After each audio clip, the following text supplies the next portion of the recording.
मुंबई एक ऐसा शहर है जहां जमीन आसमान छूती है, लेकिन लाखों लोग आज भी 70-80 साल पुरानी किराएदारी सिस्टम में फंसे हैं।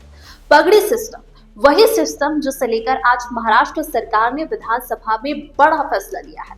डिप्टी सीएम एकनाथ शिंदे ने साफ कहा है कि मुंबई को पगड़ी सिस्टम से फ्री कराने और पुरानी इमारतों को तेजी से रीडेवलप करने के लिए एक नया कानून लाया जाएगा। अब सवाल ये, पगड़ी सिस्टम होता क्या है, इससे किराएदारों को क्या फायदा मिलता था, मकान मालिक क्यों परेशान थे और नया कानून किसके पक्ष में जाने वाला है।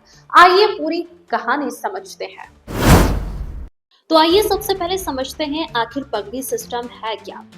मुंबई में 1940 के दशक से पहले एक किराएदारी व्यवस्था शुरू हुई थी, जिसमें मकान मालिक को एक बड़ी रकम दी जाती थी जिसे पगड़ी कहते थे। इस रकम के बदले किराएदार को घर पर लगभग आजीवन रहने का अधिकार मिल जाता था। किराया इतना कम होता था कि कई जगहों पर आज भी मासिक किराया 100-200 रुपए से ज्यादा नहीं है। इतना कम कि मकान मालिक टैक्स तक मुश्किल से भर पाए।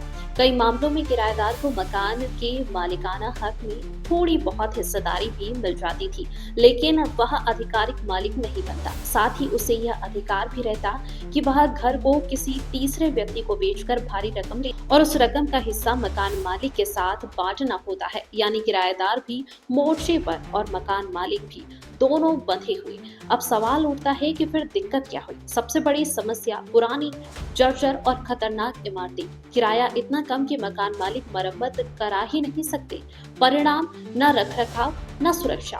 दूसरी तरफ रीडेवलपमेंट होते होते रुक जाता था। मकान मालिक कम किराए से तंग थे। किराएदारों को डर था कि नई इमारत आने पर उन्हें उनका उचित अधिकार नहीं मिलेगा। इसी खींचातानी में हजारों बिल्डिंग सालों से खड़ी है, बिना मरम्मत, बिना सुरक्षा। तीसरी समस्या, काले धन का खेल। पगड़ी का बड़ा हिस्सा कैश में दे दिया जाता था। सरकार को टैक्स का नुकसान, पारदर्शिता शून्य। चौथी दिक्कत, कानून जटिल थे। किराएदारों को डर था कि रीडेवलपमेंट के दौरान कहीं उनका हक न छिन जाए। और अब आता है सरकार का नया कदम। सबसे बड़ा बदलाव, अधिकारों का संतुलन। किराएदार को नई इमारत में मालिकी का दर्जा देने की दिशा साफ होती दिख रही है। इससे लोगों का सबसे बड़ा डर खत्म होगा। मकान मालिकों को भी रीडेवलपमेंट में उचित मुआवजा और कमाई का मौका मिल सकता है। यानी दोनों पक्षों के लिए रास्ता साफ। साथ ही एक अलग नियामक निकाय का स्पष्ट कानून रीडेवलपमेंट को तेज और पारदर्शी बनाएगा।